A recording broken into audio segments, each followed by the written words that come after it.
Assalamualaikum warahmatullahi wabarakatuh. Ma'asyiral muslimin rahimakumullah. Mengawali kultum ini, Khatib berwasiat kepada kita semua, terutama kepada diri saya sendiri, untuk bertakwa kepada Allah Subhanahu wa taala, Sang Pencipta manfaat dan mudlorot. Jika kita memohon turunnya rahmat dan barokah, maka permohonan itu harusnya kita iringi dengan takwa. Jika kita berdoa agar dijauhkan dari wabah dan musibah, maka doa itu harusnya kita sertai dengan takwa. Karena barang siapa yang bertakwa kepada Allah, maka Allah akan memberikan jalan keluar kepadanya dan menganugerahkan rezeki kepada dari arah yang tidak ia sangka-sangka.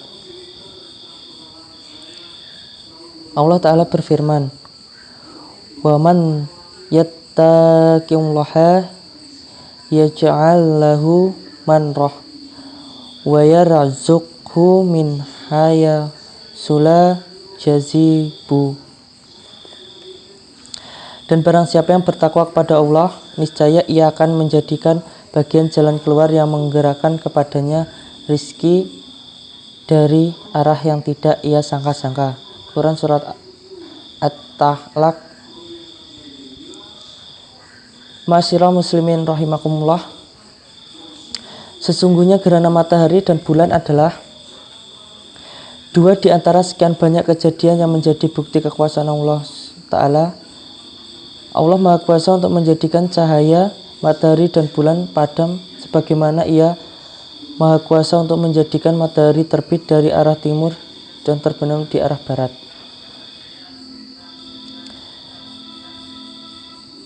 Dalam hadis yang diriwayatkan oleh Imam Al-Bukhari dan Imam Muslim bahwa pada masa Rasulullah SAW terjadi gerhana matahari, lantas baginda Nabi segera menuju masjid lalu sholat kusuf bersama para sahabatnya.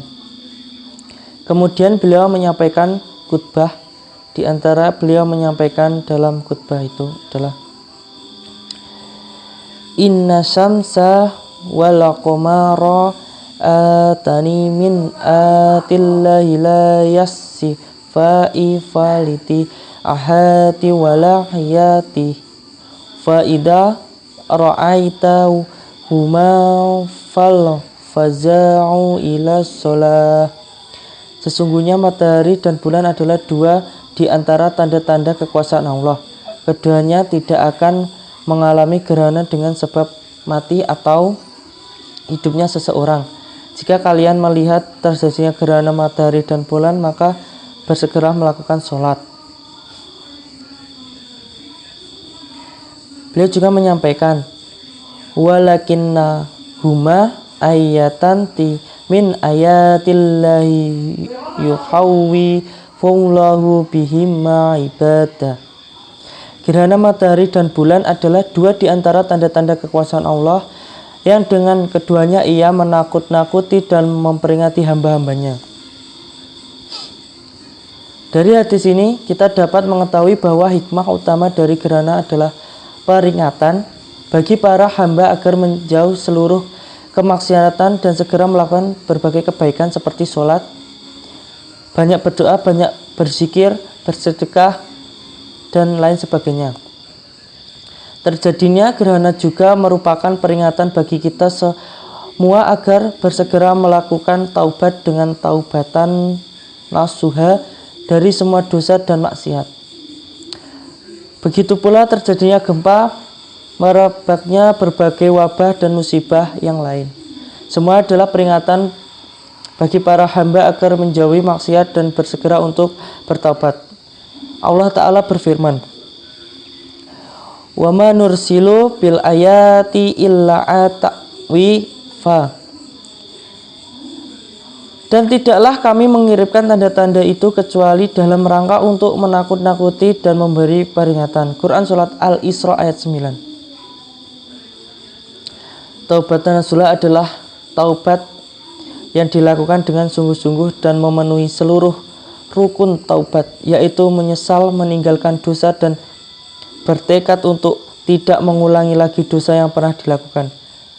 Jika dosa itu berkaitan dengan meninggalkan kewajiban seperti sholat 5 waktu dan puasa Ramadan, maka taubat ditambah dengan mengqadha sholat dan puasa yang pernah ia tinggalkan.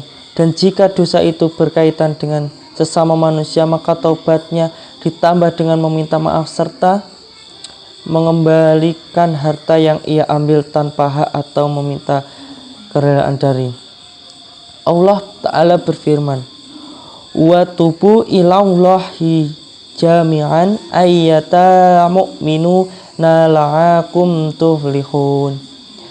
Dan bertobatlah wahai seluruh kaum beriman agar kalian beruntung. Quran Surat An-Nur ayat 31. Hadirin rahimakumullah, demikian kultum yang singkat ini, mudah-mudahan bermanfaat bagi kita semua.